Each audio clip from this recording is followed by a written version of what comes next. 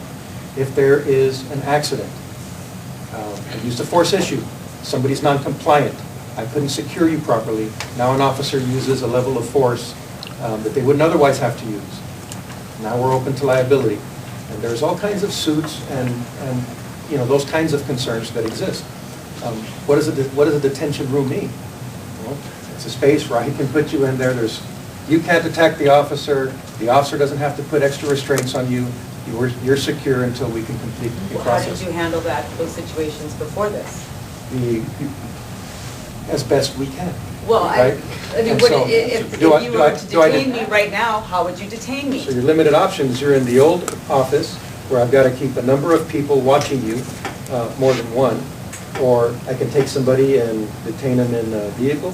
I can take somebody, detain them on a bench.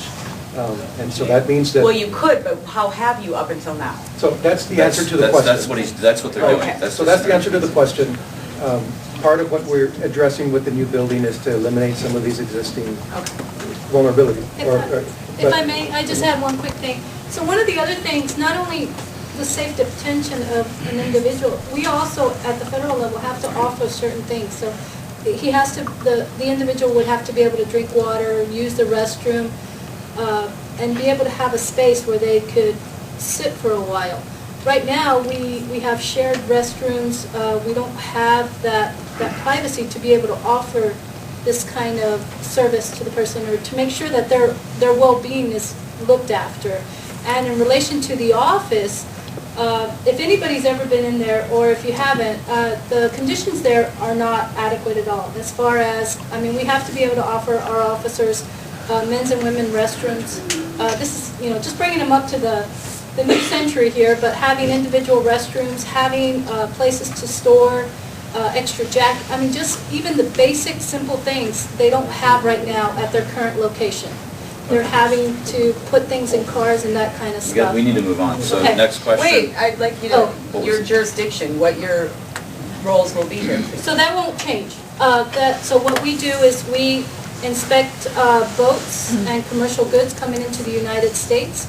And if we do run across somebody that is a possible, either has a, possible threat or something, but it's during the course of our inspections. We wouldn't be out policing or doing anything of that nature. Thank you. Start there. Tom Muncy, Public Access Television. Would you describe your interaction with the county's Secure Communities program? How do you interact with that? I don't know the answer to the question, Tom. I'm not clear. Do you know what the Secure Communities program is? I'm not familiar with what you're referring to, but we do work with the local sheriff's department. When we need assistance and things like that, they'll assist us, but that's the extent of it. Could I briefly describe the Secure Communities program? No? No. Is that, All right. is that the ICE program that you're talking about? And I believe it is. Which is a different Immigration and entity. Customs Enforcement, and that is a different agency? I'm not sure. Oh, forget it. That is your, I'm sorry, whoever asking, but it would be ICE, ICE. right, not CBP. I think not, but go ahead. Okay, my name is Lovell Pratt. I have 3 questions. Number 1, has the GSA and/or Homeland Security evaluated the current and future loss of sales tax revenue that will result from HSA occupying prime downtown real estate? And this is a study that needs to happen, and that information needs to be provided to the public. Number 2, at last week's community meeting, the community learned about another proposal out in Beaverton Valley. And I think it's incumbent upon the GSA and Homeland Security to share with the public why the alternative sites were not selective, which would be, I think, far more preferable in the minds of the community. Why the public wasn't consulted? Right? And then number 3, there have been very disturbing reports from other communities about the behavior of officers, unnecessary speeding, racial profiling, bullying, and what assurances can you provide to this community that this heightened presence in the community and facilities in the community are not going to result in bad behavior that's going to negatively impact the community and especially our tourist economy? GSA question. Do you want to do the... GSA. I'll take it. With regard to loss of sales tax and another offered site, It is the offeror's opportunity to provide a proposal response to the solicitation, meaning that they are at their own free will to do so, taking into account whatever they need to and offering to meet the government's needs. If that means that they forego something that would not be normally incurred, then that is their opportunity and their business risk for doing so. So the GSA feels no requirement to consider loss of sales tax revenue for the community and the state? There is no requirement for that to be considered. There is the need to provide space for the government to operate, and in this case for CBP to meet their mission, and based upon those requirements, we put out a solicitation for that. It is up to any offeror if they want to provide space to fulfill that requirement. The delineated area, the area that we considered for this requirement, was the entire island. And at that time, and it's a snapshot of time, if there is something available and someone who owns that piece of property wants to go ahead and offer, they certainly may. They're not required to do so. It's at their own volition. But we do. So can you speak to, my question number 2 was the community became aware of a proposal for a property in Beaverton Valley, a location that would be far more suitable to the public and for the tourist economy that we are. Why was that site not selected? And I understand that it was available at a lesser price as well, if that was a consideration in your selection process. So if there is an offer that is submitted to the government, it is reviewed and evaluated. If the offer does not contain the requirements to meet the conditions that the government is looking for, we ask for that to be clarified and those deficiencies cured. Again, it's up to the offeror to do so. If they choose not to respond to the requirements that the government's looking for with regards to documentation relative to their offer, then the government tells them... You're saying there was only one qualified response? May I please finish? Thank you. If, as an example, we have 5 offerors, and 3 of those offerors submit offers, and 3 of those offers meet the requirements for submittal documentation, then those 3 offers will be evaluated based upon the procurement methodology. In this case, lowest price, technically acceptable. And the one that has the lowest price that meets all of the needs of the requirement is then awarded the contract. That same process was followed for this particular procurement. I'm sorry, I'm David McCauley, Mr. There's so many people in front of you, and I'm sorry. Yeah, but he's responding to this question. I can't do that. You asked the question again. What was... So number 3, can you speak to that? I'll touch on that. With CBP, we have standards, and our mission is not only to ensure border security, prevent terrorism, expedite legitimate trade and travel. We also create and promote a culture of pride and professionalism, and that's conveyed to the officers in musters. And if we have officers, and we've had situations where officers have been involved in unprofessional conduct or certain matters, so we take appropriate action. I mean, we have 0 tolerance for unprofessional conduct, and we will take appropriate action if an officer steps out of line. Yes, sir. Name and... My name is Jim Skog. I live here on San Juan Island. Been here for about 20 years. I guess my first comment is that I'm flabbergasted, first of all, that you didn't anticipate community concern over this site. Flabbergasted. I can't...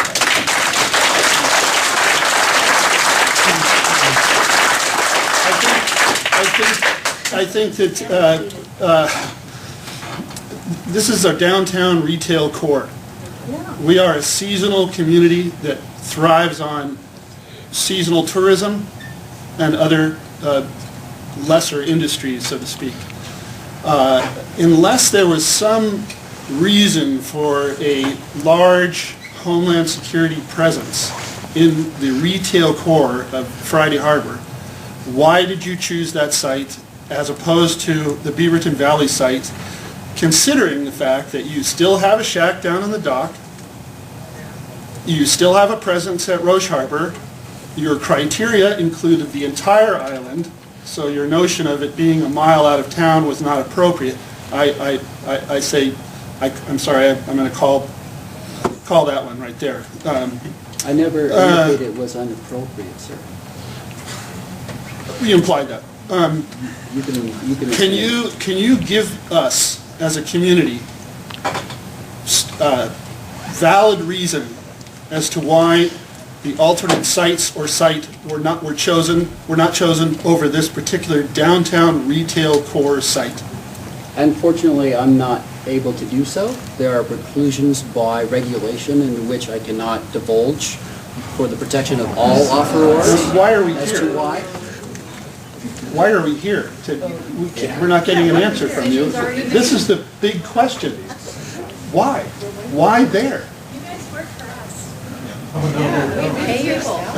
You can tell, this is the big question in the room. This is the elephant in the room. Why? And you can't tell us. So why are we here?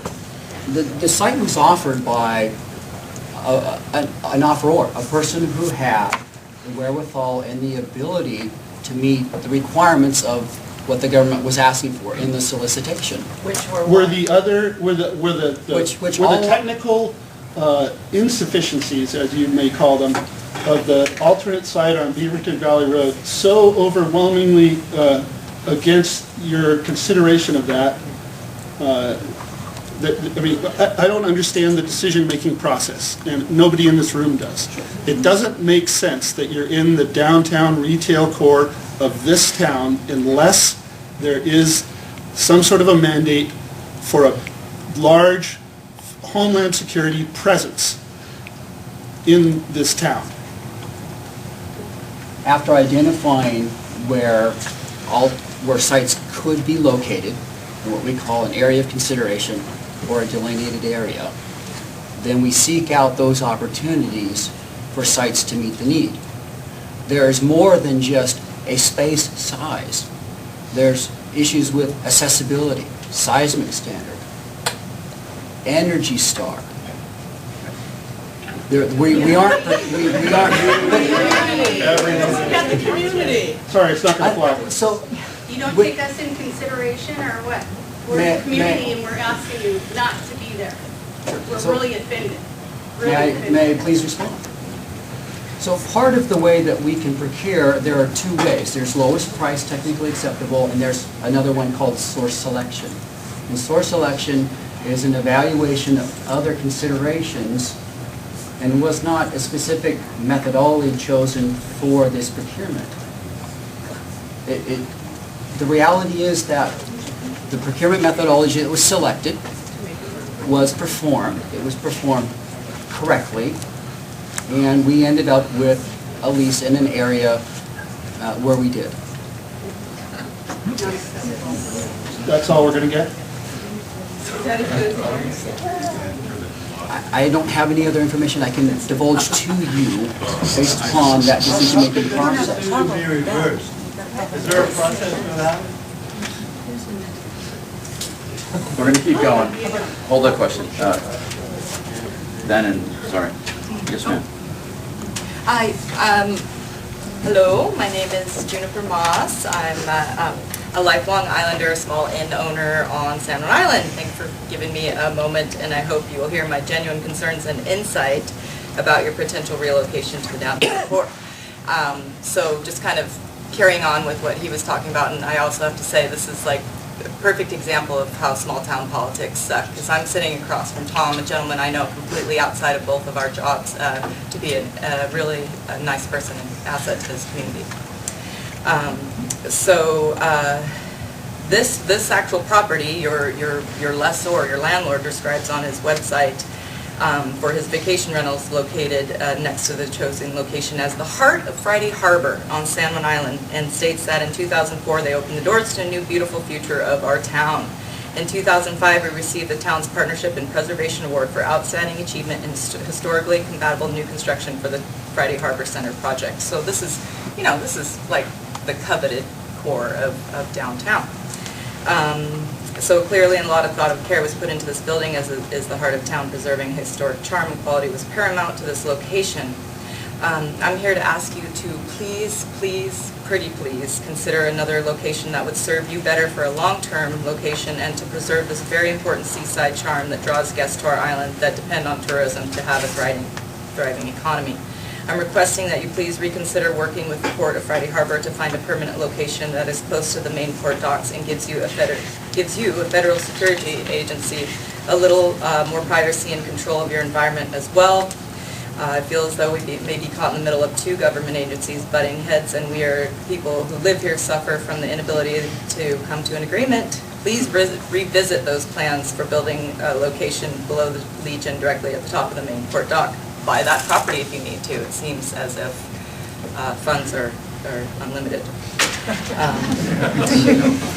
So first impressions are everything. A small tourist town in this day and age of fast media and social networking. We depend on good rating on TripAdvisor and lots of positive media press. Unfortunately, with just a couple of Google searches, and don't mean to bust your whatever on this one, but there's already a lot of bad press about Friday Harbor Customs. There's pilot blogs that say, don't even bother landing at the Friday Harbor Airport. They're jerks, they're this, they're that. And that is, absolutely crucial that not only do we not hear those kinds of things, but we have good media and press out there. And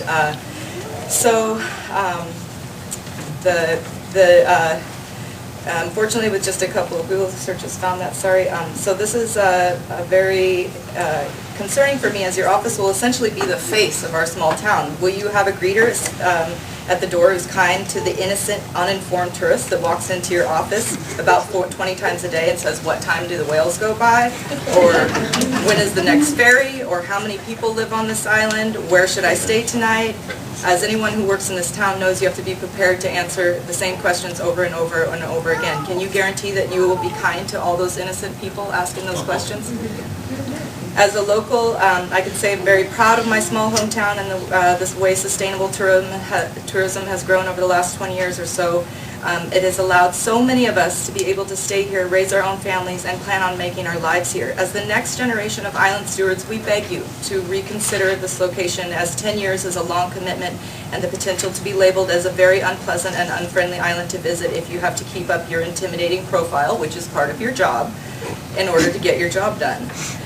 So just in roughly a week, we have put out an informal petition asking for relocation, and we are nearing 10% of this island's population in just a week without even really hitting the streets with it. I'm convinced within 2 or 3 weeks we could probably get 50% or more of this island to say, please beg you to reconsider this location. So if there's any little shadow of a doubt, or if that moment that you didn't sit around and talk about how this would affect the community, not only does it affect us emotionally, but financially, and for our friendly little tourist-based economy, we need to keep that image positive.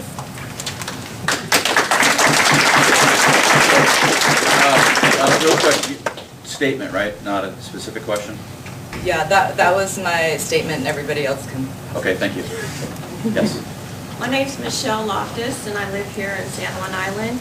And I'd like to be one of the first to welcome you to our island. And as you've had a presence here before, we're encouraged to continue working. I think that you're in a very important building because the landowners have made it that way. Does anybody here remember when it burned down and how awful it looked? Does anybody remember how much money they put into that core of their own? It looks like that because the landlords did it, not anybody else. They won awards for making our town look that way, and we need to support them. The things that have gone on, rumors, online, it's just awful. They've attacked these personal people, and I apologize for that. Our community is not really made up of that. Our community, Yes, it is. This is our community. Let her speak, please let her speak. Our community is made up of friends and neighbors who need to work on this island to get along and get together, and that's who we are. I work to survive. I've got my 3 minutes, you can have yours. Okay, excuse me, hello, please, we gotta let her, she has her time like everyone else, let's not get into a fight, I'm gonna have to stop this. This building holds other businesses. Please address, that depend on the income that this organization is going to bring to our island. And I welcome you, and I hope that others will give you a better reception than we have had today. However, I would like to end with my question, which is, after this, we obviously need to continue the conversation to really quell these, because I have sympathy for my neighbors' concerns. And so what is the next step to continue the conversation if these things come up, and we need to be able to talk to you? You want to address that last question? I would just have to defer for the location and facility question, again, to the GSA, and you know, they understand the concern in the room, and all of us are trying to be very respectful of that. You know, when we address your questions and we talk about the what do we do and what do we need, I can answer those. How whoever bid and how that process worked out, none of those of us who are in a blue uniform can answer that, right? And so I don't know the next step from CBSE's perspective, and so I just have to defer to GSA. Greg Hertel, resident of San Juan Island, and for a few more months, actually your landlord as port commissioner. I'm just speaking as a private citizen, and we've heard that one of the things driving this is the number of small boat clearances that are done here, and I was wondering if you could share historical data and tell us how many small boat clearances have been done here in the past, and whether they've increased or decreased. Dan, have you had the numbers? Yes, they have increased. We had approximately 82,000 boats, not 82,000, 8,200, pardon, 82,000. 8,200 that we actually met in person with about 23,000 people on board. And then telephonically, like I mentioned earlier, we did about 13 to 14,000. But do you have the historical data that goes back, let's say, It's prior to increased. I don't have the specific numbers, but they have increased 5 to 10%, 15% for this year. So how could we get those specific numbers? They're usually, you could go by and see the port director at Friday Harbor and provide some numbers for you. If we get your name, we can provide you, or Yes. get your contact information after the meeting. You guys know where the office is. There is a sheet of paper that you can sign with If you email want. address if you want information or have a contact to be contacted. If you could just, Sorry. Jack, could you hand that forward to them? That's a freedom of information request for that information. Sure. And You don't even specifically need in the one line. And I included information. a stamp too. so- Okay, thank you. Okay, thanks. Ma'am, do you have a question for me? Next question in that row. Deborah? Hi, I'm Deborah Hawkins Buchanan, and I represent the San Juan Islands Visitors Bureau, and other questions have been asked that I won't repeat. So I have two questions. Number one, is there a possibility at all, not that everyone agrees, that your office could be moved? And number two, if not, we do have something called the Island Friendly Spirit program that we've been working on for the last few years. The Visitors Bureau, the 3 Chambers of Commerce, the EDC, Economic Development Council, the town of Friday Harbor, etc. And I know that our EDC president talked to Mr. Stromberg, and he was very cordial about wanting to work with us on the Island Friendly Spirit. But we would like a commitment that, you would do so if this continues to move forward in this direction. Thank you. Did you want to Think of the aloha spirit in Friday Harbor. speak to that? Okay, so the Island Friendly Spirit was, if I recall, businesses and their signage in the windows Yeah, to just show that being friendly, will outwardly be friendly, welcoming to helpful. people and that sort of thing. Yeah. And I did tell that gentleman that we would certainly, and believe in those principles of the organization. It was just the signage that I declined. But I can say that, we work hard, I work hard to ensure that the officers are professional and courteous. Now, are there incidents where, you know, a complaint comes about for one reason or other? Yes, but I do strive to have the officers be welcoming to the public. How about smiling? Well, I mean, I think real quick, I mean, as a small business owner on Orcas, I mean, every business owner, every person who lives in this island is a representation of our island, and I think what they're asking is that we want to have a friendly environment to everyone that comes here, and I know that's your intention every day, but like I think let's reassure folks that that is what we want to do here, because if someone has a bad experience with a law enforcement officer, maybe the sheriff, Border Patrol, Coast Guard, whatever, they may not come back again, and that's how we make our living. So I think that's kind of part of what We might be unique as far as the only place you guys are setting up that is truly dependent on tourism, right? Thank you. Yes, sir. Did you have other, you had She had another question. One more I question. did answer the signage. The first part of the question was, and what I'm hearing from the room is, can this be backed up? I want to make sure everybody understands this, and particularly because the operations folks are not in control of the lease at all. Okay? So just, I want you to understand, they're given what they get. And the way they get that is that our office, the Office of Administration, talks with them, gets their requirements. We present this to GSA. And then it's GSA's responsibility to make that all happen. Okay? So those questions, and what I just want to help you with, is that those kind of questions that have to do with backing out the lease or where that building is and that sort of thing really that's a GSA issue. And those guys, whatever they can tell you, tell you. There was 3 buildings, we know that. That's all I can say.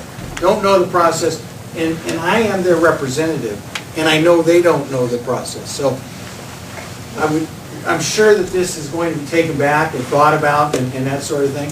But the people in blue, guys, they don't have control over that. We understand that. Right. And so you've talked, and GSA's right there, and I'm here as well. So then let him answer. I mean, that's... Is it reversible? Relative to the contract we currently have, it is in full force and effect. Which means no or yes? It could be. Currently, it means no. Thank you. Currently, so if someone came with you with a better, could you take that? Or is it done deal? No. Okay. Okay, so, yes, sir? Well, I suspected it was a done deal anyway, and I hope you all recognize that I've sat where you are many times in controversial meetings in Alaska. Most of us are not confusing you as individuals with what your agency is doing. I hope you understand that. I looked at the DHS website, and if I'm not mistaken, CNBP was characterized as the largest, most technologically advanced police force in the world. And that's deeply troubling when you take that and you think about it, and I know how many partnerships you have cross-border with everybody from tribal police groups to everybody else. You have a limitless ability to form task forces and have people come to this downtown location and help you with projects and things. I've had personal experience with CBP and ATF since I've lived here, and I understand some of that task force business. So I'm concerned about this location. And so my 2 questions then are, did you at all consider that there might be increased danger to local citizens and tourists and other businesses in the downtown by placing yourself there right in the heart of our town? And I'm talking about, obviously, once in a while, bad guys do strike back. And secondly, do you plan to employ unmanned aircraft for surveillance here in the islands?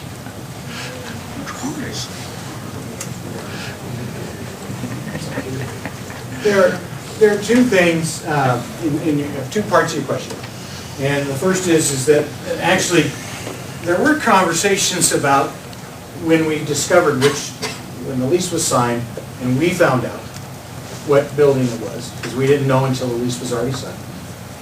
Actually, our considerations on the community went like this. We were very excited because we felt that we would be able to provide much better service to the traveling community, having a facility that was close to the docks, close to the terminal, that people could come there, walk through town, come up to a storefront, if you will, and get their processing done, whatever it was. So we actually did think it was a great idea, and we're happy with it. So I want you to understand that from operations perspective, the conversation has always been about service to the community. There truly is. Now, let me say this. In regards to your questions about bad guys striking back, the facility is built to our standards. And the only thing that's different is you've all seen check cashing places. Those are termed like a level 3 lobby. And so, briefly, what'll happen, and please forgive my draftsmanship, but let's say this is the corner of the street, doors here, okay? Is there will be what we call a level 3 lobby. Looks like a check cashing booth is all. This is all chairs in here for seating, and I'm sorry that the doors aren't that big. This big. So these are all chairs and seating for people, and there's a counter here, and this is what we call level 3 bullet resistant materials, this wall and this wall. That's it. The rest of the building stays the same. So when you walk in, you have this level 3 lobby that you'll be able to talk. It's like a check cashing booth. That's really the only thing that's there in the building. I'm sorry? Will anybody be? Yes, there's two positions right here that are available. At a window like a cash? Like a cash to the window, yes. Behind bars. They can talk, and they can talk.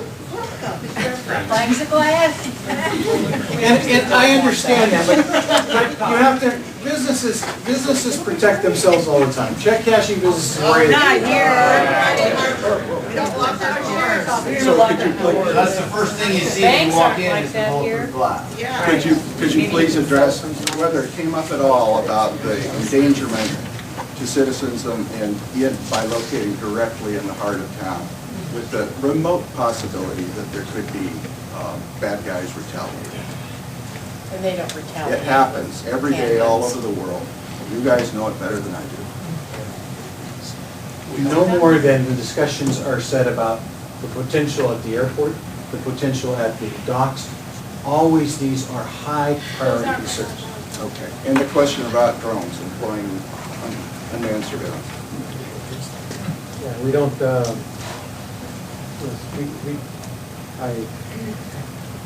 don't even know how to answer your question because, to the best of my knowledge, I don't know that drones operate anywhere above this airspace in Washington Street. There won't be security cameras outside the building? Right, CBP on the port side, if there were unmanned aerial aircraft, the port doesn't deal with that anyway, so I wouldn't be the person to be able to answer. So Don, is there any questions? I'm sorry to be pointing, I'm just trying to, yes sir, in the blue. Dan Paulson.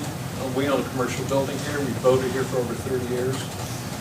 We appreciate the need to expand the office. We've always had a great experience with everybody down there. Appreciate the work you do. Location.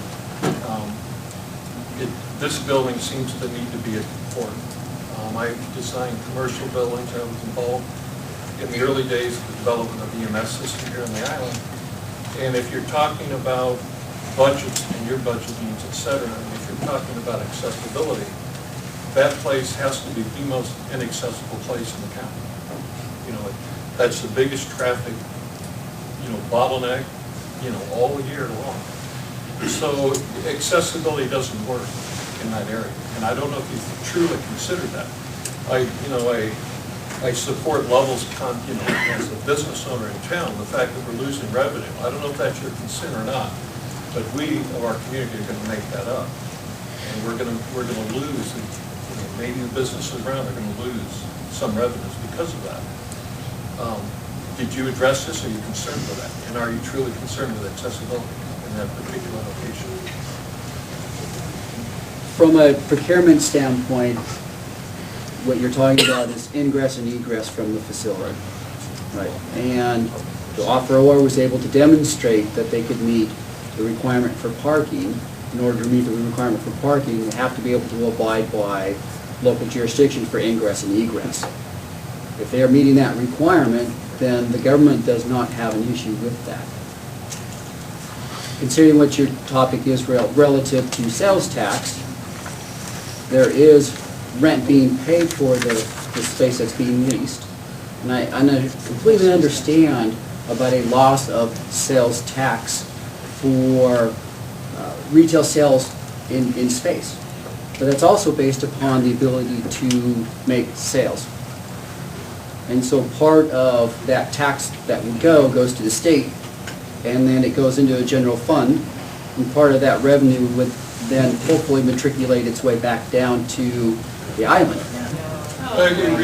Basically, a retail space would be charging sales tax on items sold. True. A portion of that comes back. Eventually, I'm not disagreeing with you. What about these bad guys that you're gonna be bringing to, you know, if you need to lock them up, if they We can still be have a up lot more Spring Street? questions. Sorry, third table row back. Sorry, are you finished? I'm sorry, Paul? I'm done, thank you.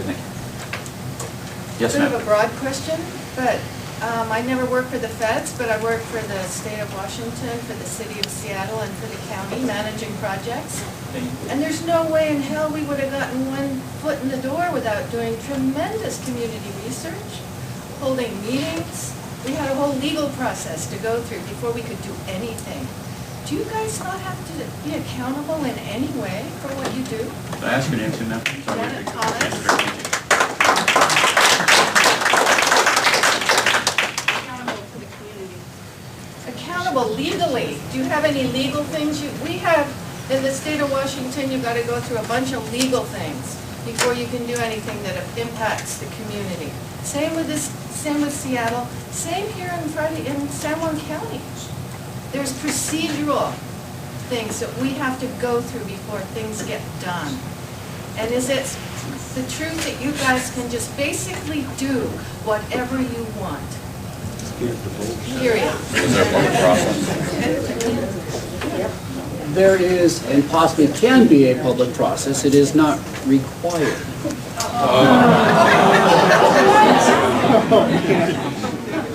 How about common sense?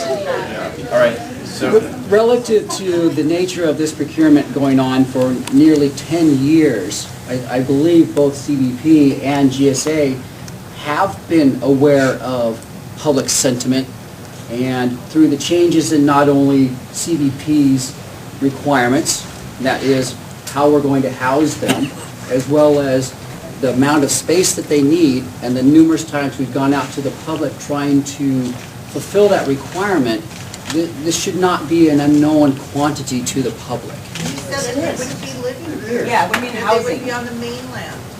Finding them office space. They're not living here. So I don't understand how. Okay, so. What I mean by housing, if I can clarify, is finding them office space in which they can operate and render their mission. Sir, no, question? I have one question from earlier, and that is, do you have any intention at this point of expanding the ability of this office to accept Nexus applications and I-6As? Nexus, I'm not completely sure of because Nexus office does require CBSA, which is Canadian Border Services, to be there. I-6As, definitely. And we're also available to help with small boat decals and also to help with the other internet-based small boat reporting system, which is you can like file a float plan and that kind of stuff, and you don't have to have the I-6A. So we will be expanding that. I was just curious as to whether there was a thought of expanding the service since the space is expanding and would seem to be able to in some way to accommodate. That's what we're hoping to facilitate and expand, yes, sir. But Nexus is a little bit different because they do need the Canadian. Right. Yes, sir. Yes, sir. Somewhat relative to that, is there any consideration of making Friday Harbor Airport a port of entry? Name, please. Bob. Thank you. It is a port of entry, but it is a landing rights airport. So they do have to request rights to fly into Friday Harbor. That designation, I think, would come way beyond our capabilities here as far as the ports, is that correct? So that wouldn't be done locally, but we could, I'm sure that there could be talks to expand certain services. Please check your phones. Every one of them has an off button, folks. Yeah, no kidding. All right, so down, again, third table row. Yes, sir. Sam Stitt, I live here. What's the present current status of the contract for the lease, contract for tenant improvements, and any permitting that might be necessary for tenant improvements? Where are you contractually and legally? If you could please clarify exactly what you're looking for? Do you have a signed lease for the property? Yes, we do. Have you submitted a permit for tenant improvements?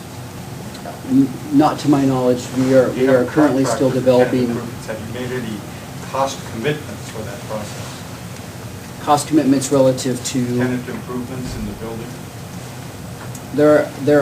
So if I can may explain the process. Once a contract is awarded, then we started to this discussion relative to the design and layout of the space, what we call a design intent process. Once those design intent drawings are completed, then we ask the lessor to provide us with construction drawings for the government's review. Once construction drawings are completed, then we ask them to provide us with tenant improvement pricing. And once tenant improvement pricing is provided and it is approved by the government, then we issue it as a notice to proceed to the lessor to go ahead and build out the space. Part of that process is also to ensure that the lessor is obtaining the necessary permitting as part of what he is legally required to do, and also provide whatever that cost is in the tenant improvement pricing to the federal government. Where are you in that process? We are currently in the design phase of the process. Yes, sir. Yeah. Are you? Yes, sir? yes. My name's Scott Davis. I'm a former National Park Ranger. And in 1985-86, the National Park Service had a contact station in the downtown area. And it doesn't anymore. In fact, it's not really within reach of the elderly that are coming off the boat and need directions to English or American camps. Just as a statement, it's much more practical for the tourist-based economy of Friday Harbor to have the National Park Service in such a centralized location than it is you guys. The visitor doesn't come out here to see you. They have to comply to come through here with you if they're, from a foreign country or elsewhere. But whereas the National Park Service, visitors come here to see American and English camp and get directions, find out about natural and cultural history. They're not going to get that from you. In fact, your bathrooms aren't going to be open for the average person that comes off the ferry and needs to use the toilet. But the Park Service provided that at one time. They can't afford to now, but you guys have a huge budget you obviously can't afford. Are you going to be open to that? And here's the big question. Are you going to be able to take and transport discreetly your detainees from that office to the parking garage and wherever you have to take them? Or is this going to be a big show out on the street for all the visitors to see? Thank you.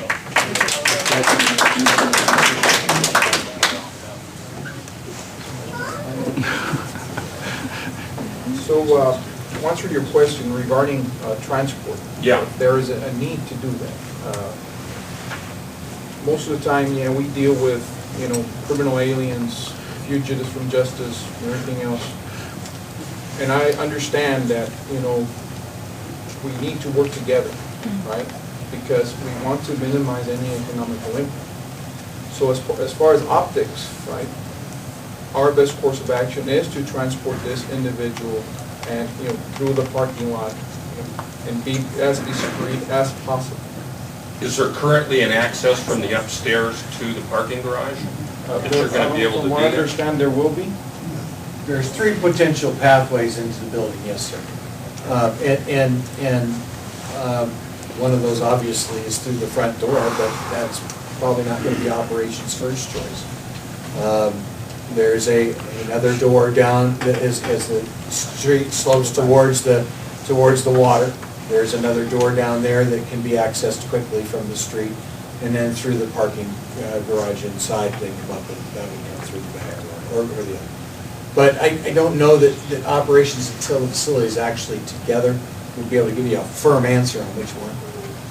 Yeah, because it's right now, it's a big public perception issue. You guys know it is. I mean, this is the most conspicuous downtown, high-traffic area in this town. And if you have office space that has a potential to expand beyond 7 permanents and 5 additional seasonals in the summer and accommodate a larger and larger bureaucracy, there's going to be real question about, is this going to creep and get bigger and bigger and bigger and occupy more and more space in the downtown area? And is it going to feel friendly to people coming off the ferry and out from boats? And you're going to have antennas bristling and CCD cameras outside. You're going to have your own security mandates for your building. So, anyway. Excuse me, sir, would you like to have them answer the question regarding the antennas and the cameras? Yeah, is that happening?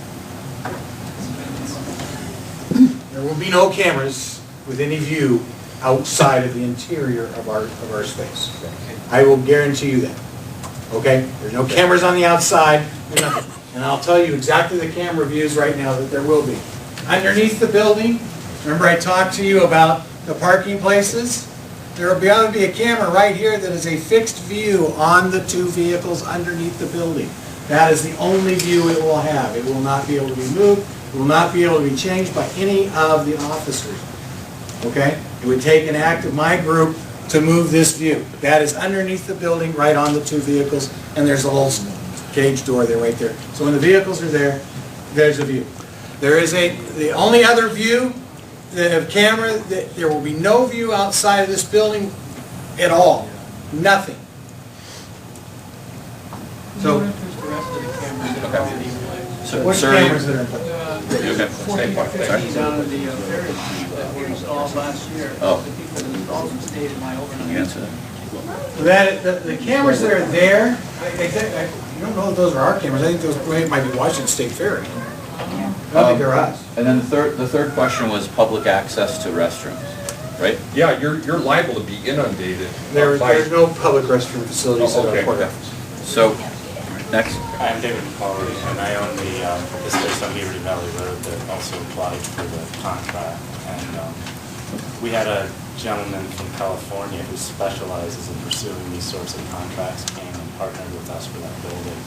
And up through the final week was continuing to answer questions, and we actually believed we were on the path to receive the contract because we'd gone through the full huge specification and over about a 18-month period answered every question we felt satisfactory. We had no indication back to us that our space was not sufficient or meeting all of the needs.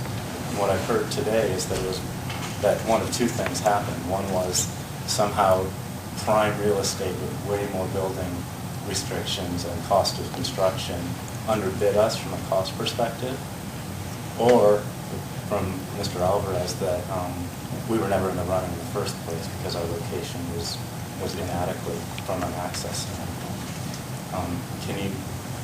Is there a possible third reason that we would have missed out on that? Because you were alluding that the applicants have to follow every step along the way, and maybe they didn't, and that didn't happen. But this gentleman who has done this has won a number of contracts with you, by my understanding,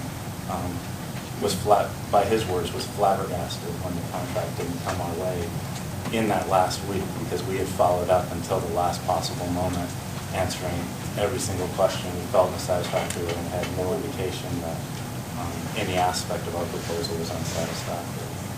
So that's one question is am I missing something? Was it purely a cost thing, or were we not in the running? And the second, I'm also a small business owner in town. And one of the things that we experience, and I know you must be aware of this, but I have people come into our business all the time waiting for the next ferry because they don't want to take the Sydney ferry across, because they're somehow just intimidated, and it's not your fault and it's not behavior here in Private Harbor. They're intimidated by having to encounter uniforms on the other side.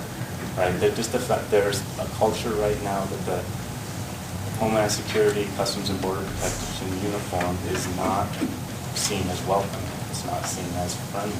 And I think that's a lot of the concern that we have, is those uniforms, no matter how you behave, smiles on your faces, anything else, and you couple it with armored glass and sidearms, it's more intimidating. But even without that, it's just to have that traffic is intimidating. But I want to go back to the first question, which is, do you have any insight on what we're missing? Were we just never in the running in the first place? It was a huge investment, as you know, to answer those questions. But just the location put us out of the running. Sure. I am not aware of the particular details on this procurement since I did not work on it. So you didn't work on this at all? You did not? But what I... So you're just answering all these questions in the abstract about this process without any awareness of how this process... Can we let him finish his train real quick, and then you can follow up? This particular process applies to a methodology about the way the government procures certain goods and services, in this case leasing. Lowest price technically acceptable.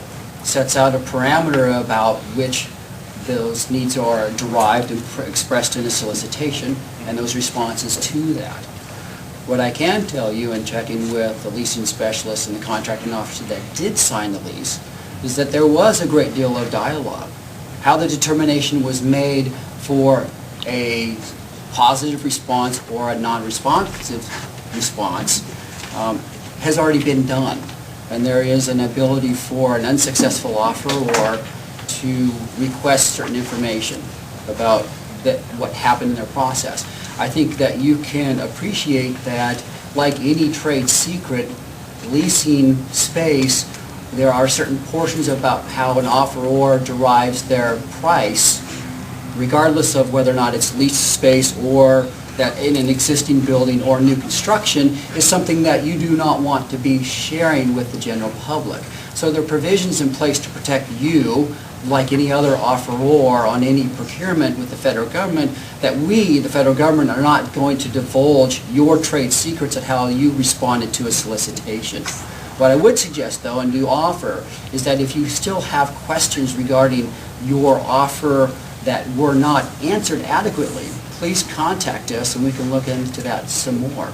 I don't have any idea as to what your arrangement was on this particular offering. I can tell you that the delineated area, the area of consideration, was open for the entire island, and that if there was a site that was going to be offered, then there were certain conditions to be met for that. So we had considered location as a feasible area, not just downtown. We had tried that many years before and were unsuccessful. But no one here actually knows how the decision was made.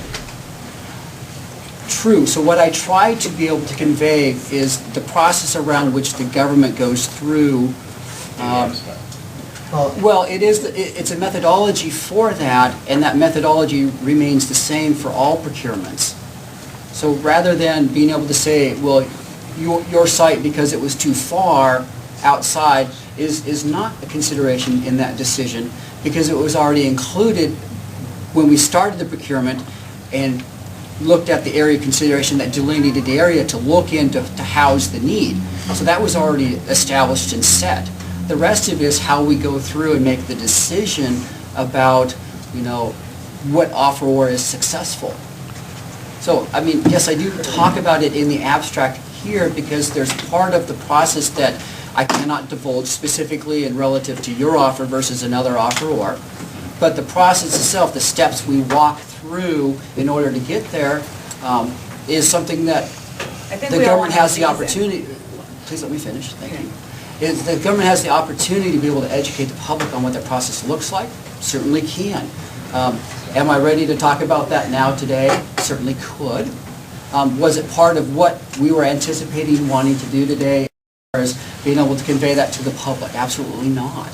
But I'm not adverse to educating and conveying what is a process about the way the government does procure goods, services, and leases. I think some of us are hoping to come here and hear, now I understand why the impact on our community, which is very clear to us, is necessary because of some factor that we didn't think of and anticipate.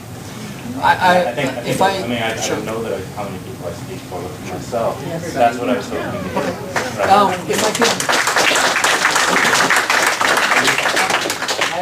If I could convey an example. We have 15. It's fine. it'll take just a couple of minutes. No, If it's we have- fine, I'll pass on to other, I actually have to run somewhere. So can I get 15 seconds? I just want to correct something, because it's obvious that whatever statement I made, I left you with the impression that, distance was the factor. And I wasn't clear. We provide our minimum requirements to the GSA. The GSA then goes through the process they've been describing. What I was trying to convey was, all things being equal, if the agency is provided with option 1, option 2, option 3, and everything's equal, and then I come back and say, based on our needs, this one is preferential, maybe. I'm not saying that happened in this case. I can't imagine it was an all things being equal. When you go to cost, because I know enough about the construction out here that, So I obviously, whatever I said was left you with the impression that, well, you were too far. And if that's the way that came out, that was wrong. That didn't happen. The minimum requirements are given, I'm out of it, right? And that's a process that's managed by GSA. Okay, for one So I quick apologize for that. We have 15 minutes. I want to find out how many hands in the back that still have questions. Okay, if we can try to speak up as quickly as possible. I am going to go back to the lady in front because she didn't get a chance to speak, and we'll go back to that corner and go back again. Yes, ma'am. A quick question and then a statement. Sorry, my name is Nisha Floss. I live here on the island. Can you speak up, please? My name is Nisha Floss. I live here on the island. My question, I think, which goes a little bit to what you're speaking to, first of all, is it correct, my understanding that the vast majority of people that you're serving are arriving by boat, in which case being close and walking distance would make your facility more accessible to people using your services. Is that a correct understanding of the Small boat and situation? ferry. And secondly, this is more of a statement than a question, but I would like to say there's obviously a lot of concern in the community about the appearance of this, and I don't entirely understand it. I think there are people in the community that see that our community and our tourism industry derives a tremendous amount of benefit from being able to be a port of entry. The part of being a port of entry is making sure that we provide the services to people who are arriving here. The facilities that have been here so far are extremely cramped and inadequate to the job and not particularly welcoming to people. And I'm not sure that having a facility large enough to do the job and visible where people can find it is intimidating or scary. And there are people in the community that don't see this as a scary thing. So I wanted to put that out. All right, thank you. Did you answer, you got your question right, boat and ferry? Okay, yes, ma'am. Yes, sir. I'm Dennis Hazelton. I was port director here for 18 years until 5 years ago. And maybe things have changed, but my first comment is, all of us, if we lived here today, would probably be Canadians, because it was a customs officer in 1853 who notified Port Townsend to get some troops out there to oppose the British. Also, I've been a long proponent that we wouldn't have all these delays at the airport and would have a lot fewer problems here if we did everything in the nude. Nobody's bought that. I would like to say, relative to the economic impact of customs on the island, don't be concerned about the sales tax, please. Be concerned about the sales. Yeah. The sales are what count. Sales tax is a percentage of that. Since 1853, this port of Friday Harbor, this town, this island, has had the benefit of customs. The benefit of bringing those 18,000 or whatever they are boats in here.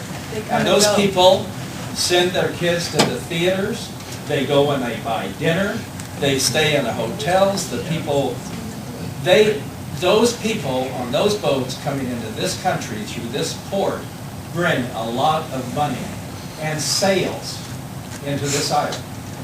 I would like to see this island determine whether it really thinks customs is valuable. 30 seconds. My question is, and if you can't answer it, I will. Will you please describe to this group what happens if a community wants to be a port of entry today, and what the requirements are for a new community to say, we want customs because of all that business? If you don't, no, I do, I'll tell you. Well, I mean, I can speak to that because I want a port of entry in Orcas, and it's not an easy task. There's a lot of tourism dollars that Orcas Island loses because you can't come from Canada to the U.S. All of our tour boat and whale watching folks that want to go back and forth, they can't do it. So, I mean, it's, anyway. So, you know, just generally, there's been and I'll address part of that, a lot of comments about expanding budgets or resources aren't an issue. I can tell you that over the last several years, significant issue. I've lost double-digit percentage budget cuts with what we manage. And we've got traffic across the board west of the Cascades up 40 to 60% at all of the ports. Got here in '09, we processed, you know, about 10 million people. Today we do 15 million people. And in the last 2 years, I can tell you I've lost at least 100 uniforms. And so we've attrited positions, we've attrited budgets in a very big way. That we try to maintain a service standard really is again, and we partner with communities, right? Those aren't talking points. You know, the IMTC, International Mobility Trade Corridor, do a lot of work with stakeholders to try to find how we can do this the best that we can to provide a service. It is very difficult. Not only would I say that I think many in the room understand that it is very difficult to even open a port of entry, if you will. We've had others in west of the Cascades in the 5 years I've been here try to get their airports designated as, you know, international airports, and they've been denied. And that's done at the national level. There's Congress is involved in that. I can tell you this, on the northern border, there are locations where, you know, there's been, in the last couple of years, because of the resource issues, reduction in service to include closure of ports of entry. And without getting specific, there are locations, not just one, where that is something we're addressing every year. Do we can keep the number of ports of entry open? Can we afford to do that? Very difficult to even maintain that. So if you all want to discuss, you know, later all of the who's going to petition, you know, the agency in Congress and all of that process. Brief follow-up? Sure. Brief. Brief follow-up. If a new community wants to establish a port, one of the things they have to do is agree to provide a facility, and the entire salary, overtime, everything for I don't know how many years. It's at least 1 year. The community has to be able to commit to customs providing that resource before an agreement. We don't pay for space in most places. Yeah. It's a requirement of law It's that in is federal law. provided by the party in interest.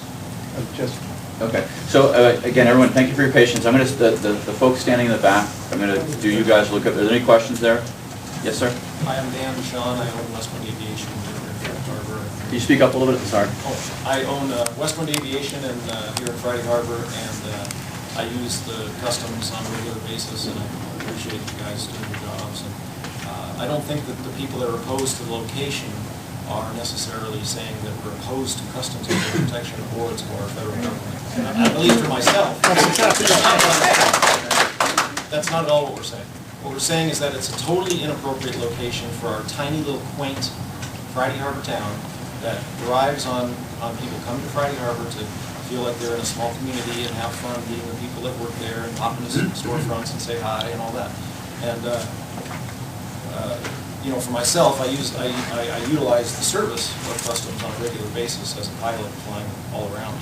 And so I totally recognize that your value.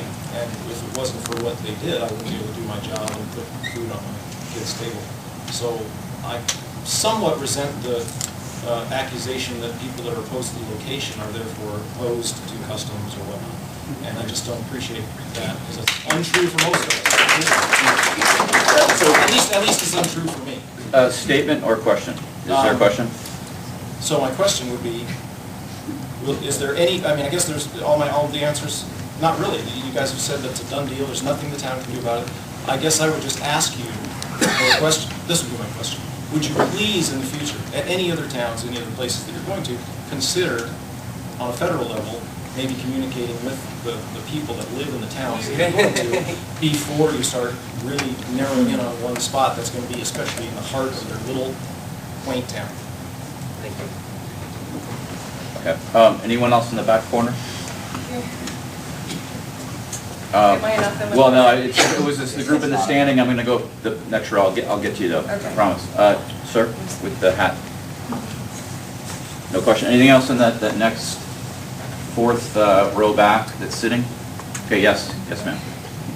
I don't think we've covered this yet, and I was wondering if you would be willing to make public what you're going to be paying, what GSA and CBP is going to be paying per month in the new space, and what the estimated cost of retrofitting that space is. So the question is that going to be information that's provided for rental and improvement? To be honest with you, GSA knows the Freedom of Information Act, and that's totally acceptable. I, as the project manager, am not at liberty to release the information on what's going to be spent there, other than what's available through the Freedom of Information Act. But I would be more than pleased to take whatever information you're looking for, and if they say okay to me, I'm okay to you. GSA has already released it, you have it in the paper. Okay, I'm sorry, he says it's already been released and in the paper. Actually, it was a different estimation that was released in the paper. It was $1 million over 10 years, and that requires a lot of guesswork in terms of analysis. So can I just suggest that either give to me and I'll give to them what questions you have and I'll pass it on to them? To GSA? I work with the county, so Okay. so if you want, I'll leave my card up here and I'll forward it to one of them, Okay. the questions that you have, and they can interact with you at that point, or you can get their card. Is that okay? She's asking for a request to be expedited. They've given her Yeah, December we've given her 17th date for request. the information. And Oh. because GSA is here, I'm wondering if we can have that information available now today at this meeting. That's up to you. Whatever they choose to do. Well, let me speak to that real quick. I'm the acting director of leasing at GSA. Okay. There are certain things that we can provide to you that are FOIA-able, like the total lease payments.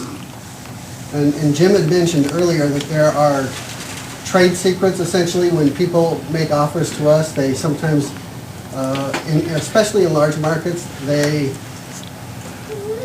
play a little bit around with their shell and their operating costs and stuff, so we aren't allowed to show you the breakdown of everything, but we can give you the total price, absolutely. I believe that was the price that was in the paper already. It was provided by our officer in Auburn.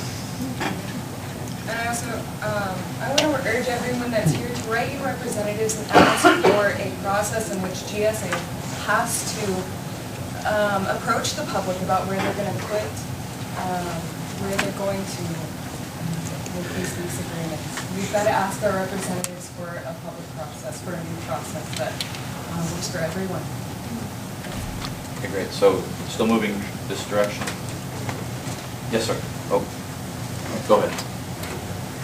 My name's Phil Tate. I've lived on the island a long time.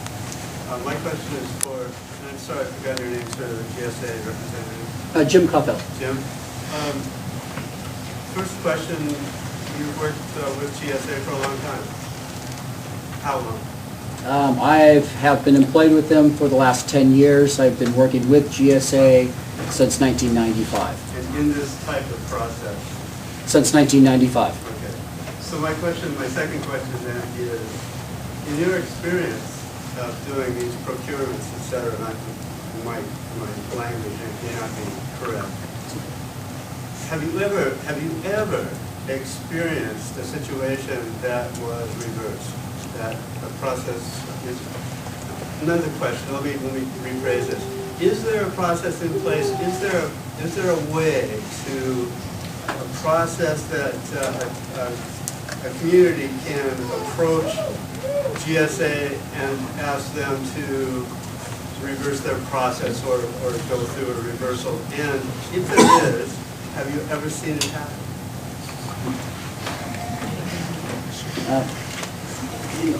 When I first started doing work in real estate, I actually worked for a brokerage company representing not only this particular branch of the federal government, but other branches of the federal government.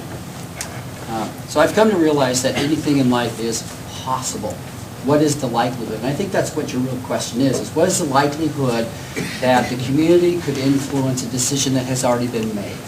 And to answer you, I don't know. Is anything possible? It absolutely is. Have I seen a change in focus or direction by the federal government on a procurement in the past? The answer to that is yes. How often? Not very often. But it doesn't mean that it isn't possible. Why wasn't there a procedure done here to determine in advance whether or not there was a problem with putting it in? Question.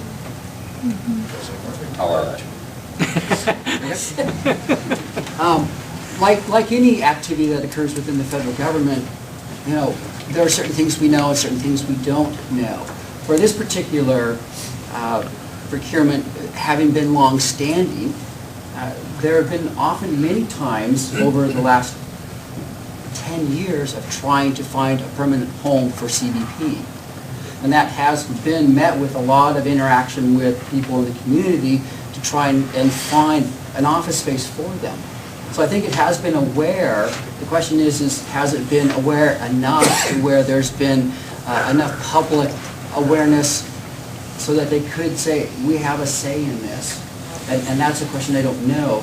From having been on the outside of not directly working on this procurement over the last 10 years, I would say that there's been enough activity that the community should know. It doesn't mean they would. It just means that they should know. So could there be a different process and better one? Absolutely.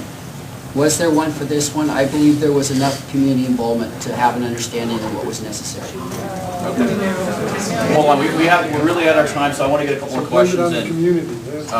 Just a rebuttal to this. So in the process of the GSA acquiring these new spaces and have you had this much community feedback before? Is this new? Has this happened before?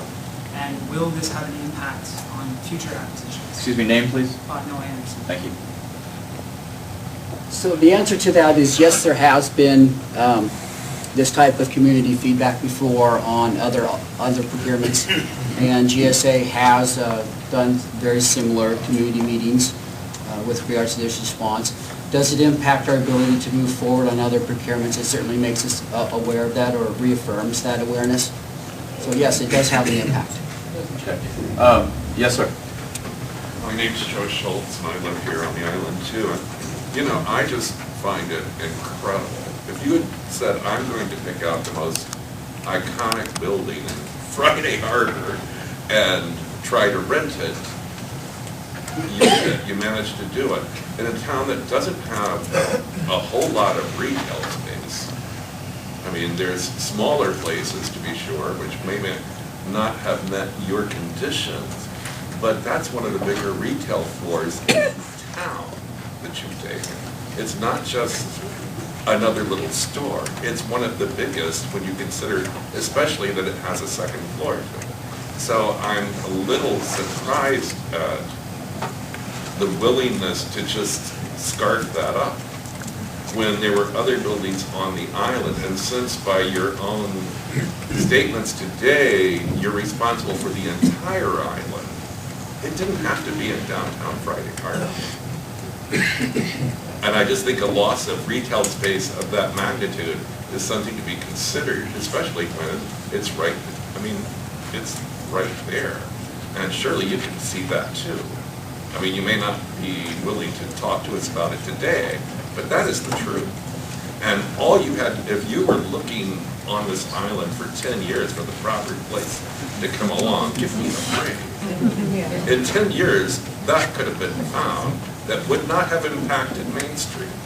And what you've chosen to do instead is to go in and put your heavy stamp on it. I'm all for everything that's being done here in most regards. But I'm not for you guys taking over downtown. I think that's a big mistake. I think it's a mistake in going forward. I think you will find, We have 6 minutes, so is there a I specific thought I question? had 3. No, I'm just saying that the time is, we've passed the meeting time and Stay over extended 10 more minutes. So I mean, what, I hate to interrupt, but what is your You've question? entertained people twice today, so it's okay. It's okay. You know, but you've No, I'm done. asking for a specific question. What is the question? I'm just trying to get it through so that somebody sitting up there behind that table recognizes that they can't just come in and do whatever they want, whenever they want. They have to take in consideration what the town is about. And I must be honest with you, the gentleman from GOA has been dismissive through this entire thing.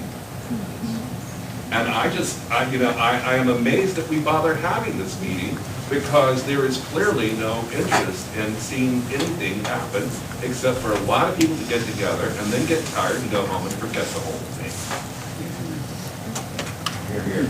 Okay, so, ma'am, in the red shirt, please. I'm wondering if maybe that guy right there was impacted by this new officer on the end. Absolutely, I've Were you heard. impacted by our community? Do you feel bad for us? Why you're putting these nice customs agents in a hostile environment when you can be putting them in a better environment? I mean, I am a business owner, I've lived here for 40 years.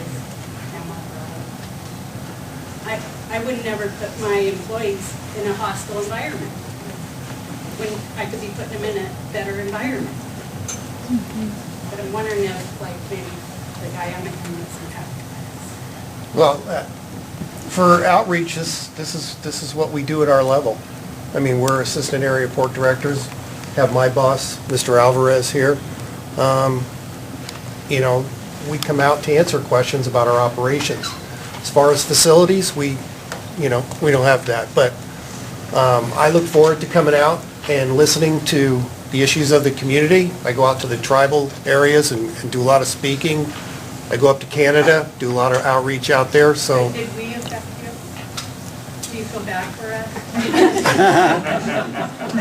If you had to say, would you go somewhere else? It's not, unfortunately, it's not his decision. Well, I know, but I mean, they have to be the ones that are here and working amongst us. Don't you wish that Well, maybe you can were I answer somewhere that question else? for CBD? Yes. When we asked for a space, there were 3 facilities that were acceptable. We don't have a choice, okay? Any one of the 3 would have been fine. Whichever one they came back to us and said, this is the winner, we go, thank you very much. Would we move someplace else? Just as if whoever the winner is, that's where we go. It's not an issue for us of saying, we'd rather be here or here or here. We don't have that. And that's why he's not trying to avoid your question. What I'm simply saying is, we as the agency do not have that luxury. Who does? Yeah, bring them here. I'm sorry? Another meeting. Ken Norris, Friday Harbor County Radio. Who does have that? Well, that's part of it, and this is what the GSA gentleman is speaking to, is that it is part of this public procurement process that he's done. And it is, he's been speaking to that, that is where that process is done. GSA is in charge of that leasing, and they make sure they follow this. We're not even part of that. So. Okay, hold on a second. Gentleman in the race letter? My name's Court Bell. I've lived here for a little north of 20 years. I have one specific question and then some general things. Specifically, has there ever been a time when your need to detain someone, this operations people, has exceeded the capacity of the county jail that's 4 blocks away?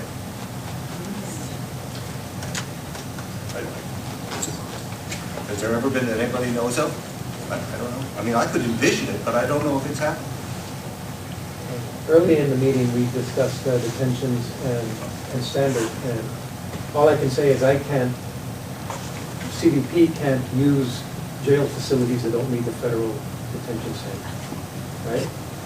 So in Whatcom County, I can't go to a local PD that may be closer to one of my facilities. You don't know whether or not, right? Whether or not Rob had room, because it's irrelevant because you can't put somebody there. That's one, that is, unfortunately, we live in a time when we have an historic low trust of government, which is not you guys, it's not the 7 of you up there, or the 8 of you, it isn't. But it is an example for lay people of how ridiculous it was. Now, I live 2.5 miles out of town. I was driving down a 2-track road, it's 3/4 of a mile, and all of a sudden, there's a white, vehicle with the green stripe coming right up the road at me and is warning me about the fact that there's somebody on an ATV that's been stealing stuff, and that I'm supposed to, and I called Rob, remember this, and you're working together on this thing. It doesn't make sense for us when we look at examples of things that to us don't make sense. The larger the entity, and the government, U.S. government's as large as it gets, and I've spent my whole life in what I've received public service, and I've sat where you are and had audiences like this one. I believe each of you is doing the job to the best of your ability, and is trying to do all those things. I heard one thing, and that was that there was an opportunity, but not a requirement for a public input process. And I think if anything comes back out of here, that the message, because it is so important, the level of trust here, that between the public and one of the public faces of the government, because it's so important, that I would suggest that you go back and when you have that discussion, you say, wait a second, we got things a little ass backwards here. We need to have that input as part of the process. And that's my suggestion. Finally, I have one other suggestion. Operations people. What you want the public face when we enter the port of entry is very important. There seems to be an unwritten law that the first question is where you were born. I mean, that's the first question. Where were you born? And if the answer is the United States, the second statement should be welcome home. On every single encounter that every single CBP person has with anyone. And that would go a long, you talk about the initiative of friendly and everything else, that would go a long way. Mr. Board, please. Thank you. So, yes, sir, in the back. Very quickly, just a statement. Name, please. My name is Paula Elliott. Thank you. My wife and I moved here just about a year ago. I've used the port of entry facilities down at the dock, and I just want to say you guys have always been professional and courteous and even friendly and welcoming. So, thank you for that. I do share the concerns about litigation, but I've got no complaints about what you guys, how you certainly treated me. Great, thank you. Yes, sir. I have one quick comment. I'm embarrassed by the number of people here that want to settle this by what I consider a mob meeting. We have a guy that came in here and built a fantastic facility a number of years ago after his original facility burned down. His space has been empty for a long time, rented at a lesser rate by a lower intensity user. And he would like to believe, I think, unlike I think a lot of people here, that he operates in a constitutional republic that guarantees certain property rights, and he has the right to enter into a contract with you guys that's lawfully drawn up according to your rules. And I want to say that I support his effort to get you into space. I'm a little bit critical of the port for not coming up with a good alternative over the years that they've been asked to do so. Thank you very much. Sharon?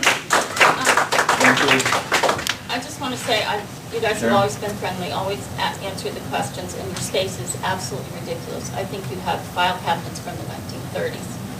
But my question is, have you ever been sued for having lack of appropriate facilities? Name, please. Oh, Sharon Visto, San Juan. Thank you. Nationwide, certainly. Well, I mean here. Oh, here? I'm not aware of, suits. But that doesn't mean that absence of an adequate facility doesn't mean that couldn't happen. Let's stop with the security aspect that we talk a lot about, detention and processing. ADA, Americans with Disability Act. Does the federal government have a requirement to meet those standards? Yes. If we're moving to a new facility that's need to meet, yes. There's lots of liabilities there.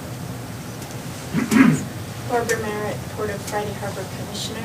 I'm speaking as a private citizen. 7 years ago, the port spent a lot of money trying to accommodate you, and it was a public process, getting you exactly what you wanted. We called it the Customs Building. It was going to be located underneath the Legion, had all the requirements. As I said, spent lots of money with an architect, with engineers. We kept waiting to get that lease signed, and thankfully didn't start building the building until the lease was signed. Obviously, the lease was never signed. But my point is, there was no objection to having you down there. It would have been a perfect place for you, and the port was willing to do what you wanted and make it a community effort. So my question to you is there any possibility that you would revisit that building, which is already designed and ready to go? It's a GSA question. For GSA, not at this time. Okay, 1 and 2, and then we have to stop, these officers can leave. Yes, ma'am. I would like to comment on being called a mob. I consider myself an excellent community member and a citizen. And prior to the meeting even started, outside, there were some of us that were very aggressively challenged on our right to be here, our reason for being here, and how stupid we were to be trying to take money out of somebody's pocket, somebody who is beloved community-wide.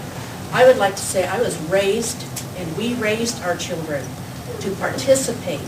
That is what we're trying to do, is trying to hang on to the threads of what democracy is supposed to be.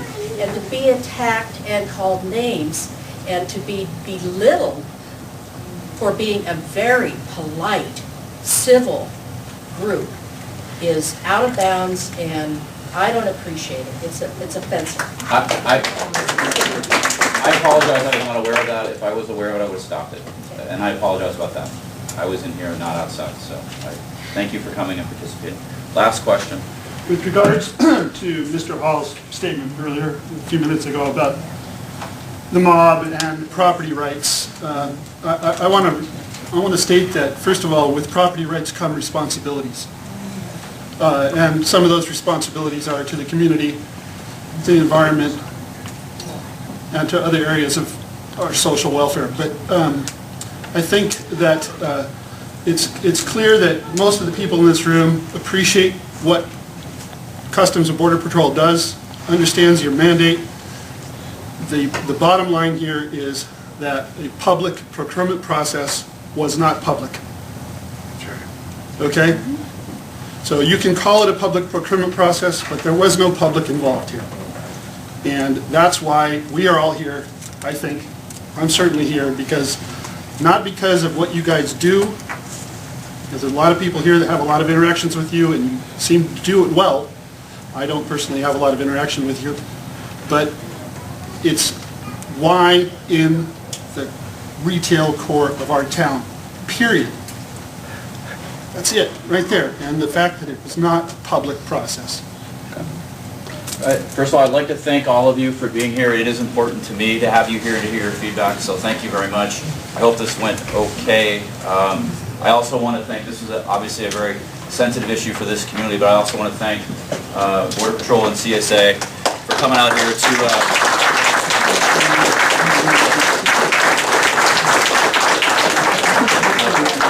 entertain questions. So everyone, thank you for your patience with this process, and I really appreciate you being here.